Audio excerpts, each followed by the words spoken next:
A lot of this isn't going to make sense to you, and I'm sorry about that. I'm just going to start at the beginning, with the house.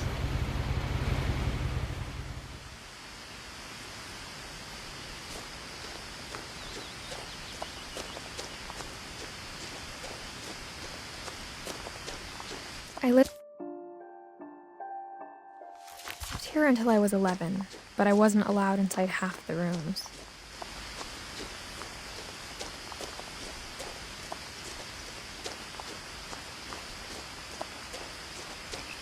I hadn't been back since my brother Lewis's funeral.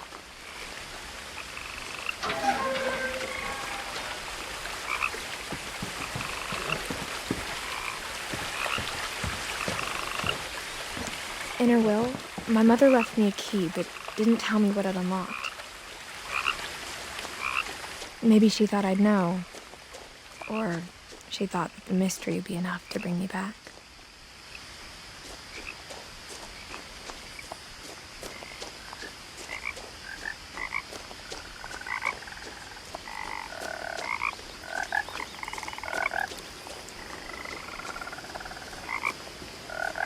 The truth is, even after I inherited the house, I never thought I'd come back to it.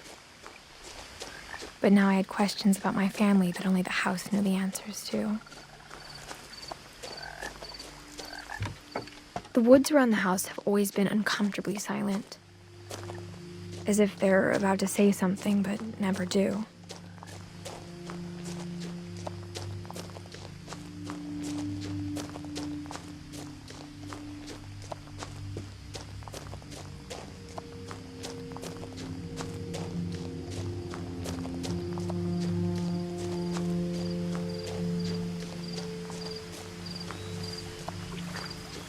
The house was exactly like I remembered it, the way I'd been dreaming about it.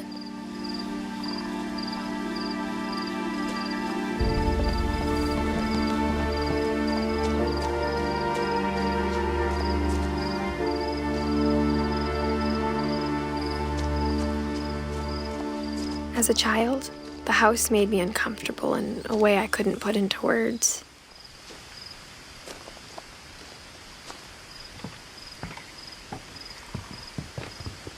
Now, as a 17-year-old, I knew exactly what those words were. I was afraid of the house.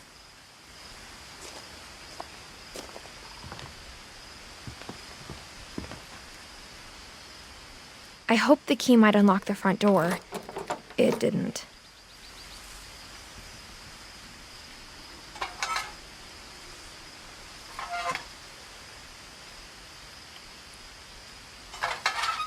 Looking in, I felt like the house itself had been waiting for me.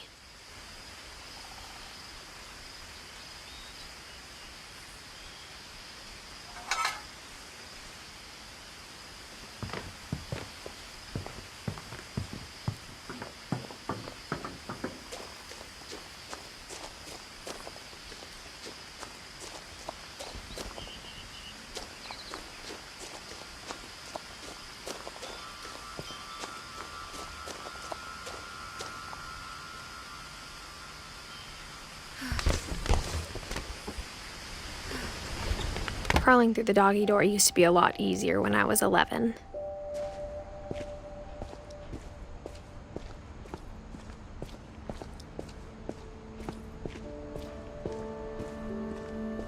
For the first time in years,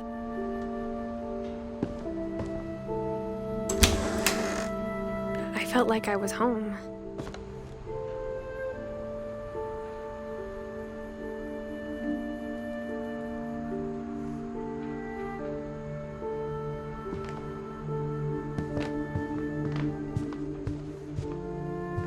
The table was still a wreck from the night we left.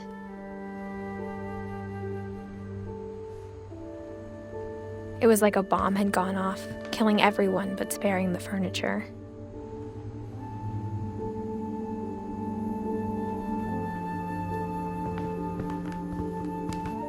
Nothing in the house looked abnormal. There was just too much of it, like a smile with too many teeth.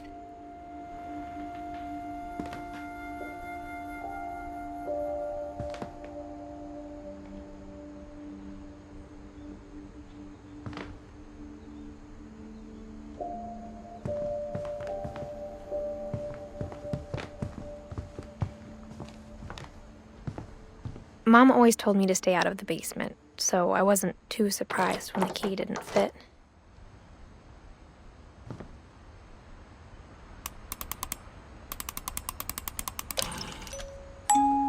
Great-Grandpa Sven built a music box for Barbara, along with the rest of the house.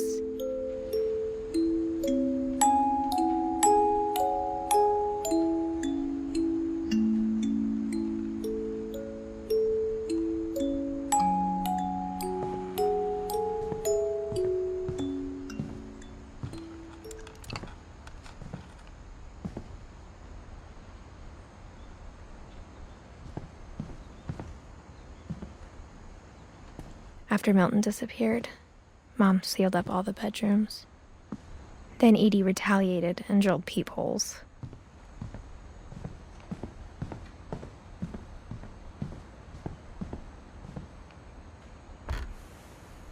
My Grandpa Sam spent 7 years sharing a room with his dead brother, Calvin.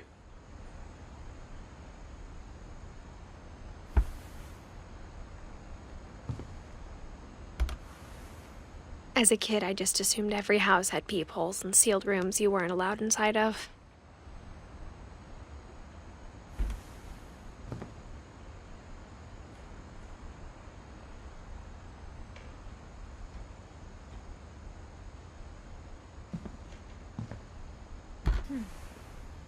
The last time I was in Edith Sr.'s room, I was 10 and she was painting my portrait.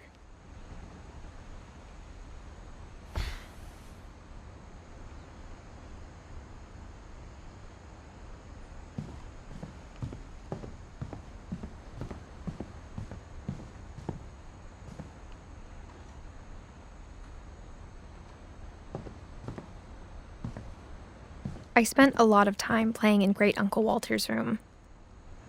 I think my mom sometimes regretted not sealing it up.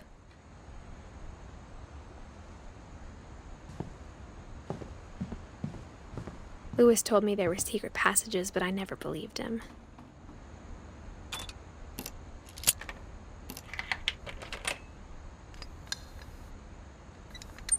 Turns out, my mom was really good at keeping secrets. Now it was time to find out what my mom had been afraid of.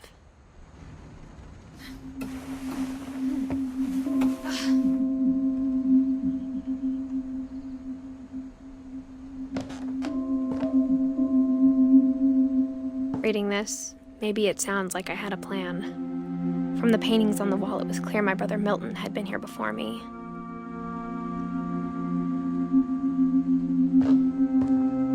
But I had no idea what was behind that door.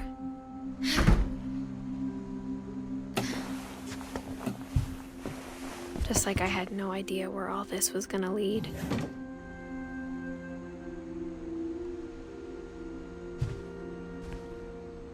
I grew up looking at Molly's room through the peephole. Molly's gerbil had a tiny bedroom with its own even tinier gerbil cage.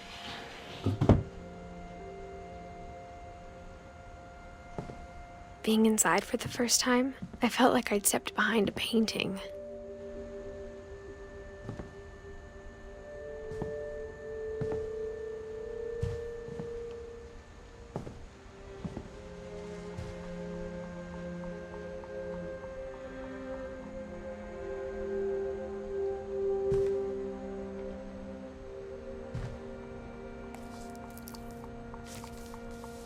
December 13th, 1947. Dear Diary, I'll be gone soon, but I wanted to tell somebody about what's gonna happen. It started when Mom sent me to bed without dinner. I woke up and I was starving, so I looked around for something to eat. The gerbil food was dry, but I didn't mind it.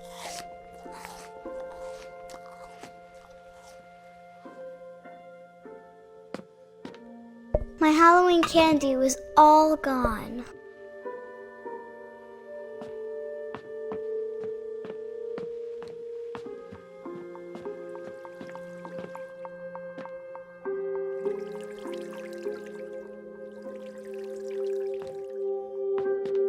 I thought about eating Christopher, but I held back.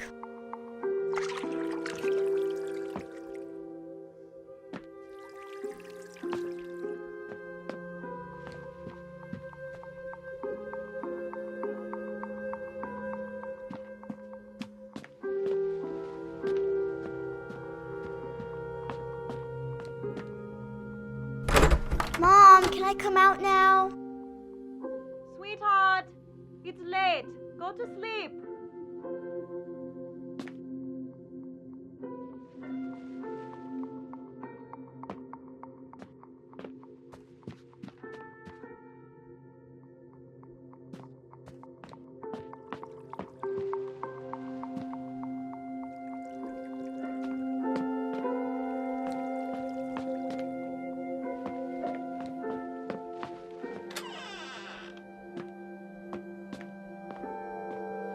I kept eating and eating.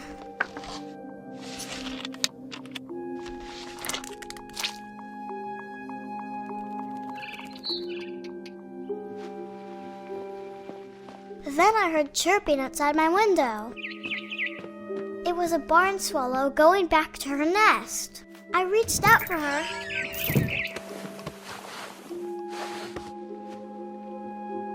And suddenly, I was a cat.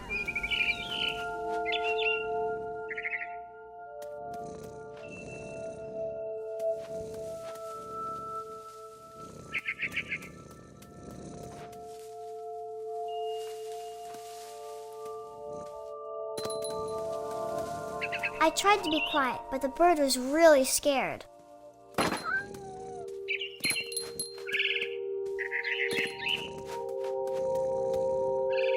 Mom and Dad didn't even look at me.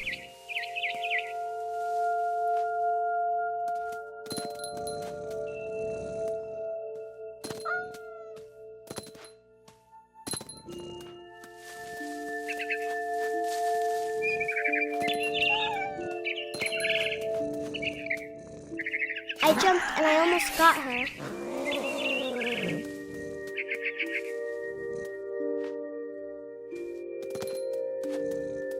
I could tell she was getting really tired.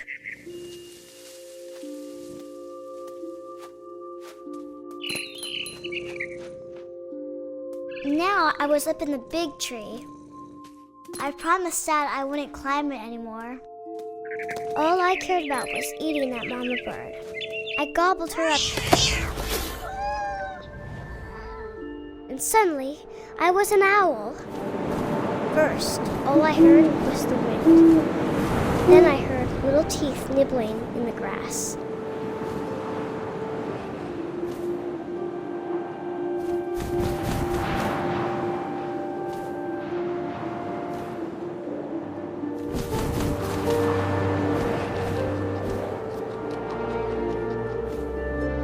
Rabbits.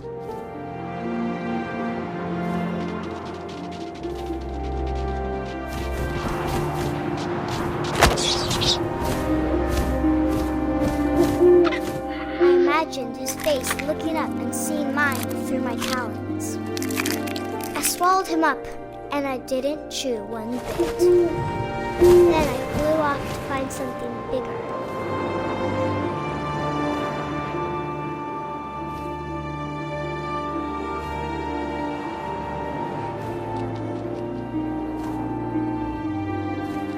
A mama rabbit.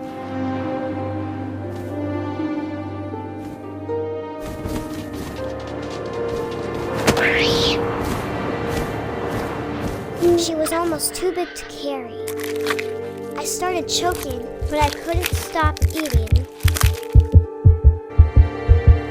And suddenly, I was a shark.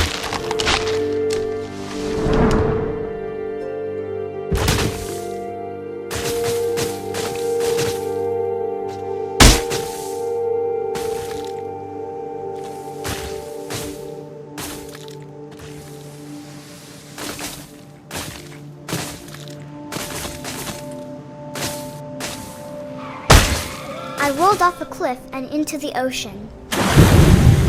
Now, I was hungrier than ever.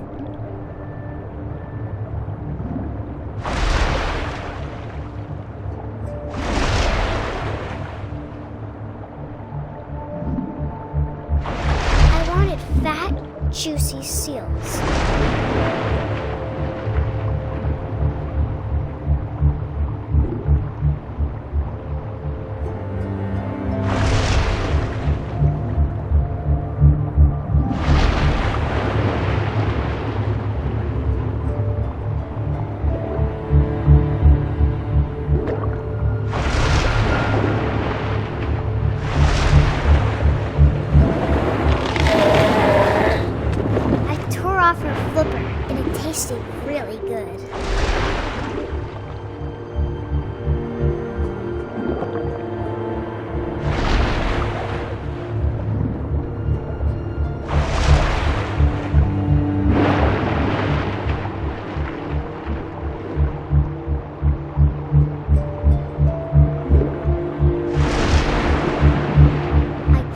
tight. When I was so hungry, I jumped out of the water. When I opened my eyes, everything had changed.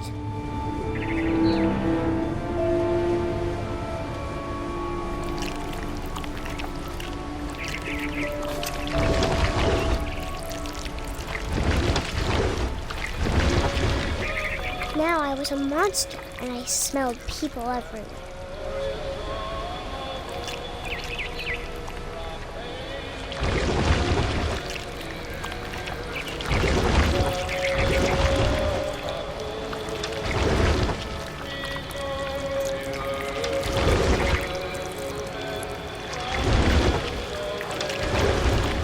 I was big, but I moved real quiet.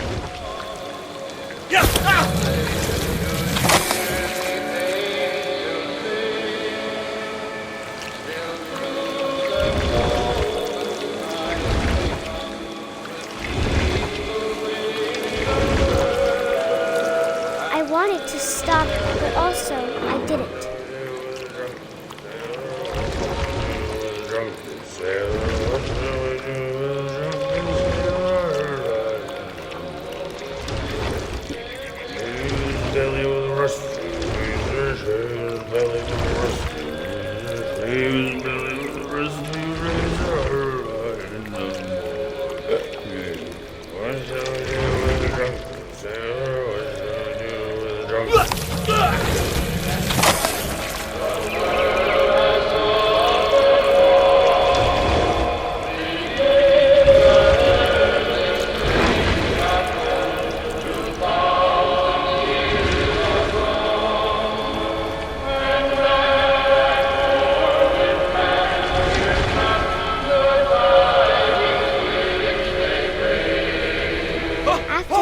Passenger, I was still hungry. And across the water, I smelled something new. Something I had to have, so I swam towards it.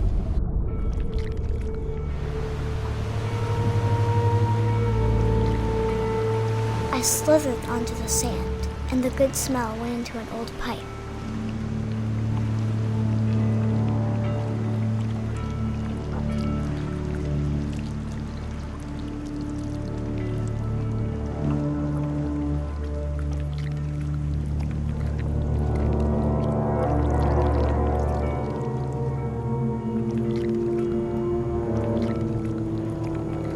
I got closer and closer.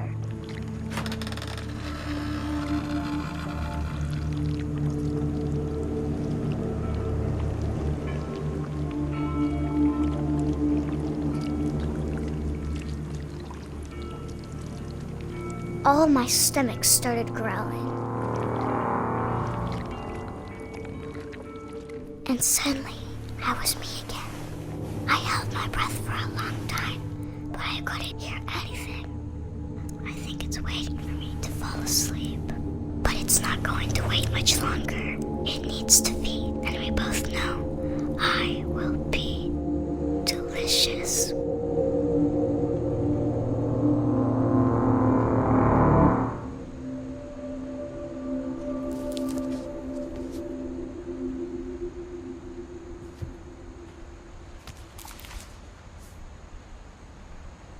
I'm not sure if I believed all of that, but I'm sure Edie would have.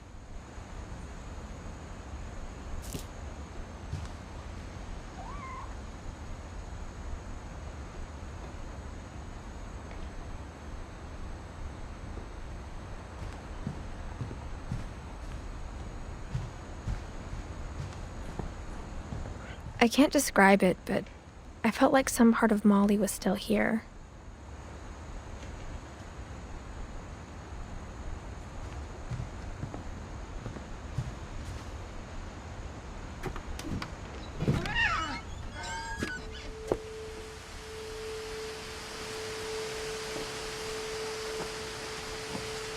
This will be obvious later, but my mom never told me any of these stories. Edie would have, but Mom didn't like bringing up the past. Though, when we adopted a stray kitten, she was the one who named it Molly.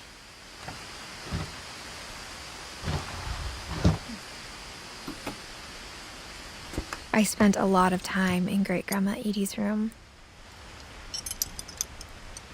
We got along, and it was a good place to hide from my mom.